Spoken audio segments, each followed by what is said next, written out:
ਪੰਜਾਬੀ ਪਿਆਰੇ ਦੋਸਤੋ, ਕੀ ਹਾਲ ਚਾਲ ਤੁਹਾਡਾ ਸਾਰਿਆਂ ਦਾ। ਉਹ ਸਾਹਮਣੇ ਪੁਲਿਸ ਦੀ ਕਾਰ ਆ ਰਹੀ ਹੈ, ਲਾਈਟਾਂ ਲਾਤੀਆਂ ਪੁਲਿਸ ਦੀ ਗੱਡੀ ਨੇ, ਐਦਾਂ ਪੁਲਿਸ ਦੀਆਂ ਗੱਡੀਆਂ ਲੱਗਦੀਆਂ ਨੇ ਅੱਗੇ ਪਿੱਛੇ। ਅੱਛਾ, ਤੇ ਮੈਂ ਆਖਣ ਡਿਆ ਕਿ ਆਪਣਾ ਪੁਰਾਣਾ ਚੈਨਲ ਨਾ ਕਿਸੇ ਨੇ ਹੈਂਗ ਕਰ ਲਿਆ, ਕਿਸੇ ਨੇ ਹੈਕ ਕਰ ਲਿਆ ਸੀ, ਤੇ ਆਪਾਂ ਨੇ ਨਵਾਂ ਚੈਨਲ ਬਣਾਇਆ। ਹੋਪਫੁਲੀ ਇਹਦੇ ਤੇ ਵੀਡੀਓ ਪਾਇਆ ਕਰਾਂਗੇ, ਬਲੌਗ ਵੀ ਜਲਦੀ ਸਟਾਰਟ ਕਰਾਂਗੇ। ਤੇ ਮੈਂ ਨਾ ਇੱਕ ਦੋ ਦਿਨਾਂ ਤੱਕ ਨਵੀਂ ਵੀਡੀਓ ਬਣਾਉਣੀ ਹੈ, ਤੇ ਉਹਦੇ ਵਿੱਚ ਆਪਣੇ ਸਬਸਕ੍ਰਾਈਬਰਸ ਦਾ ਨਾਮ ਮੈਂਸ਼ਨ ਕਰੂੰਗਾ। ਜਿਹੜੇ ਵੀ ਸਬਸਕ੍ਰਾਈਬ ਕਰਨਗੇ, ਲਾਈਕ ਕਰਨਗੇ, ਕਮੈਂਟ ਕਰਨਗੇ ਚੈਨਲ ਤੇ ਉਹਨਾਂ ਨੂੰ ਆਪਾਂ ਕੁਝ ਕਾਈਂਡ ਆਫ ਲਵ, ਥੋੜੇ ਜਿਹੇ ਪੈਸੇ, ਥੋੜੀ ਜਿਹੀ ਹੈਲਪ ਕਰਾਂਗੇ ਉਹਨਾਂ ਦੀ, ਤਾਂ ਕਿ ਉਹ ਸਟੂਡੈਂਟ, ਕਿਉਂਕਿ ਆਪਣੇ ਜ਼ਿਆਦਾਤਰ ਸਬਸਕ੍ਰਾਈਬਰਸ ਨੇ ਜਿਹੜੇ ਉਹ ਸਟੂਡੈਂਟ ਨੇ, ਤਾਂ ਉਹਨਾਂ ਨੂੰ ਪੜ੍ਹਾਈ ਦੇ ਵਿੱਚ ਉਹਨਾਂ ਨੂੰ ਹੈਲਪ ਹੋਵੇ, ਜਾਂ ਉਹਨਾਂ ਨੇ ਆਪਣਾ ਫੋਨ ਦਾ ਬਿੱਲ ਪੇ ਕਰਨਾ ਹੈ। ਤੇ ਕੁਝ ਟਾਈਮ ਹੁਣ ਆਪਾਂ ਇੱਥੇ ਆਸਟ੍ਰੇਲੀਆ ਦੇ ਵਿੱਚ ਹੀ ਆ, ਤੇ ਆਪਾਂ ਤੁਹਾਨੂੰ ਵਧੀਆ ਵਧੀਆ ਬਲੌਗਸ ਤੇ ਵਧੀਆ ਵਧੀਆ ਜਾਣਕਾਰੀ ਦੇਵਾਂਗੇ ਵੀਡੀਓ ਦੇ ਥਰੂ। ਤੇ ਤੁਸੀਂ ਜੁੜੇ ਰਹੋ।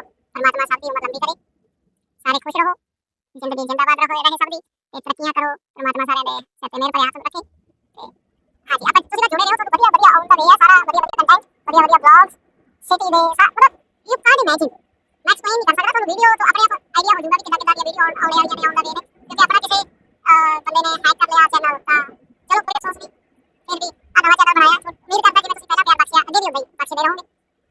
ਠੀਕ ਹੈ ਜੀ, thank you so much guys. ਜੁੜੇ ਰਹੋ ਆਪਣੇ ਚੈਨਲ, ਤੁਹਾਡਾ ਹੀ ਚੈਨਲ ਹੈ, ਮੇਰਾ ਮੁੰਡਾ ਨਹੀਂ, ਆਪਣਾ ਨਹੀਂ, ਆਪਾਂ ਸਾਰੇ ਭਾਈ ਆ। ਹਾਂ, ਆਪਾਂ ਸਾਰੇ ਜੁੜੇ ਰਹੋ, ਬਸ ਤੁਹਾਨੂੰ ਆਪਾਂ ਸਾਰਾ ਕੁਝ ਆਉਂਦਾ